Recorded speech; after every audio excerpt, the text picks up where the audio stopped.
নমস্কার। জন্মছকে বৃহস্পতি যদি খারাপ অবস্থায় থাকে, অর্থাৎ যদি বৃহস্পতির কোনো দোষ থাকে, বৃহস্পতি নিচস্থ, বৃহস্পতি বদ নক্ষত্রে, বৃহস্পতি দুস্থানগত, তাহলে অর্থনৈতিক সমস্যা, মান সম্মান হানি, বিভিন্ন রকমের বাস্তুজনিত সমস্যা কিন্তু আমরা ফেস করি। বৃহস্পতি যেহেতু ব্রাহ্মণকারক গ্রহ, তাই বৃহস্পতি যদি খারাপ অবস্থায় থাকে অবশ্যই তিনখানা বৃহস্পতিবার যে কোনো প্রাজ্ঞ পুরোহিত মশাইকে, সাধু কিংবা প্রাজ্ঞজনও হতে পারে, আপনারা সেই পুরোহিত মশাইকে বৃহস্পতির কিছু দান দিন। যে কোনো দান, হলুদ বস্ত্র হতে পারে কিংবা বৃহস্পতির যে কোনো দান হতে পারে। দেখবেন বৃহস্পতির কুপ্রভাব থেকে কিন্তু আপনারা মুক্তি পাচ্ছেন।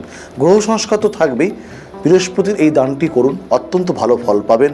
আগামী 26শে মে ফলহারিণী অমাবস্যায় সকলকে তারাপীঠে স্বাগত জানাবো। সর্বপরিত্রাণায় মহাযজ্ঞে ফলহারিণী অমাবস্যায় যে কোনো ধরনের গ্রহ সংস্কার কিংবা যে কোনো ধরনের সমস্যার জন্য আপনারা কিন্তু যোগাযোগ রাখতেই পারেন।